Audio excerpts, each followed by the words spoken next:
반카, 안톤 체호. 반카는 9살짜리 사내 아이였다. 석 달 전부터 제화공 알야인 밑에서 일을 배우고 있었다. 성탄 전날 밤, 반카는 잠자리에 들지 않고 제화공 식구와 다른 견석공들이 미사를 드리러 갈 때까지 기다렸다. 모두들 떠나고 조용해지자 꺼내놓은 잉크와 펜, 그리고 구겨진 종이 한 장을 앞에 놓은 채 편지를 쓰기 시작했다. 첫 글자를 쓰기 전 반카는 몇 번이고 겁먹은 눈으로 문과 창문 쪽을 흘끔거렸다. 선반 위 구두 모형들 옆에 놓인 어두운 성상을 곁눈질하다가 한숨을 쉬기도 했다. 의자 위에 종이를 펴놓고 반카는 그 앞에 무릎을 꿇고 앉아 편지를 써내려갔다. 사랑하는 할아버지께 성탄을 축하드려요. 신의 은총이 할아버지께 내리시길 빌어요. 엄마도 아빠도 없는 제게는 할아버지 한 분뿐이에요. 반카는 어두운 창문을 바라보았다. 촛불이 반사되어 어른거리는 가운데 지주 지바레파 댁의 야간 경비원으로 일하는 할아버지의 모습이 또렷이 떠올랐다. 할아버지는 체구가 작고 여위긴 했어도 65의 노인답지 않게 민첩하고 활기찼다. 늘 웃는 얼굴에 술 취한 눈빛이었다.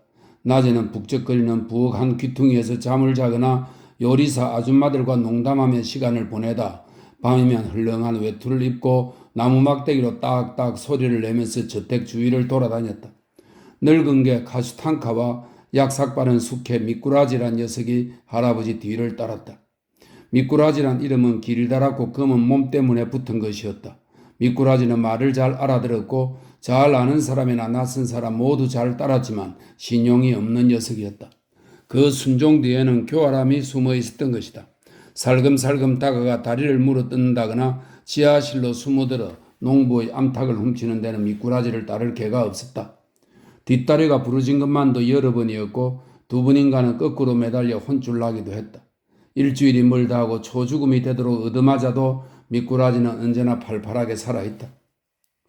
지금쯤 할아버지는 문 앞에 서서 색색깔로 밝혀진 교회 창문을 바라보며 눈살을 찌푸리고 계시겠지. 장화씨는 발을 건들거리며 다른 하인들과 어울려 우스갯소리를 하고 계실 거야. 허리에는 늘 그렇듯이 막대기가 매달려 있고 주위에 곱은 손을 연신 비벼가며 킬킬거리다가는 하녀나 요리사를 슬쩍 꼬집을지도 몰라.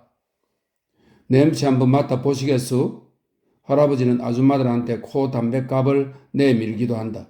아줌마들은 냄새를 맡고 재치기를 해댄다. 그러면 할아버지는 재미있어 어쩔 줄 모르며 배를 잡고 웃으신다. 개들한테도 코담배 냄새를 맡게 한다. 카슈탄카는 재채기를 하고 고개를 절레절레 흔들고는 기분 나쁜 듯 한 구석으로 물러난다.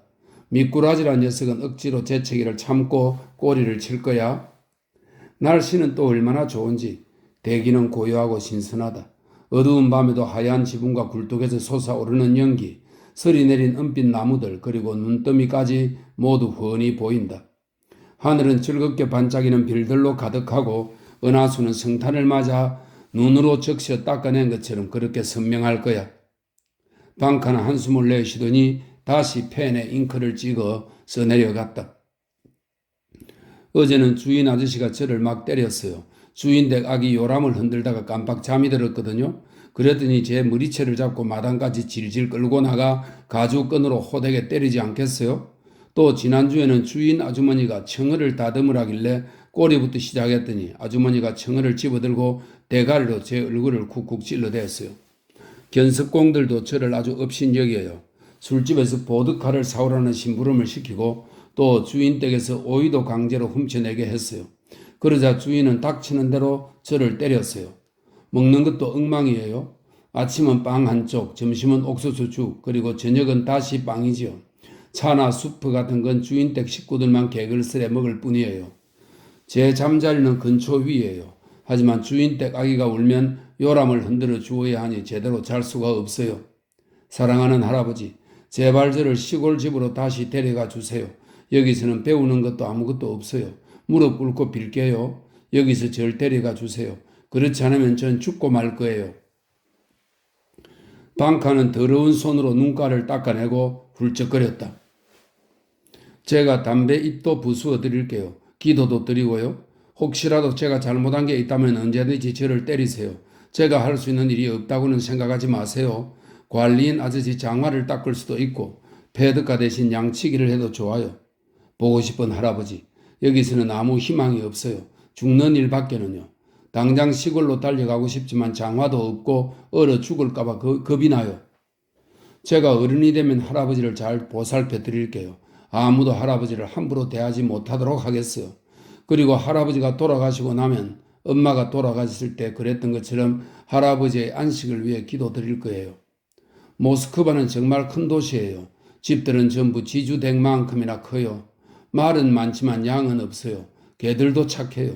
여기 아이들은 별이 뜨고 나면 밖에 돌아다니지 않아요. 교회 성가대석에선 아무나 가서 노래 부르지 못하게 되어 있어요. 한 번은 상점 진열창에서 줄이 달린 낚시 바늘을 보았어요.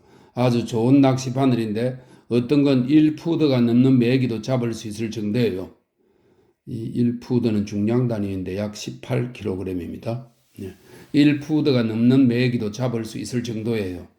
또 귀족나리들 것하고 비슷하게 생긴 여러 가지 권총을 파는 가게도 보았어요. 글쎄 한 자루에 100루블도 더한대요. 고깃간에는 메딱도 있고 덜컹, 토끼까지 있어요. 그걸 다 어디서 잡은 거냐고 물어보았지만 아무도 대답해 주지 않았어요. 사랑하는 할아버지, 주인 댁에서 성탄나무 장식을 하면 금박 입힌 호두를 하나 제 몫으로 떼어 초록색 상자에 넣어주세요. 올가 아주머니에게 방카 것을 챙겨달라고 말씀하시면 될 거예요. 방카는 한숨을 내쉬며 다시 창문 쪽을 쳐다보았다. 주인 댁 성탄나무를 베러 숲에 갈 때면 할아버지는 늘 손자를 데리고 다녔다. 그럴 때는 정말 얼마나 즐거웠는지. 할아버지가 소리를 치면 차가운 바람도 큰 소리를 내고 그 광경을 바라보며 방카 역시 신나게 소리를 질렀다. 나무를 빼기 전 할아버지는 담배를 피우고 오랫동안 코담배 냄새를 맡으며 새빨갛게 은 방카를 놀려대곤 했다.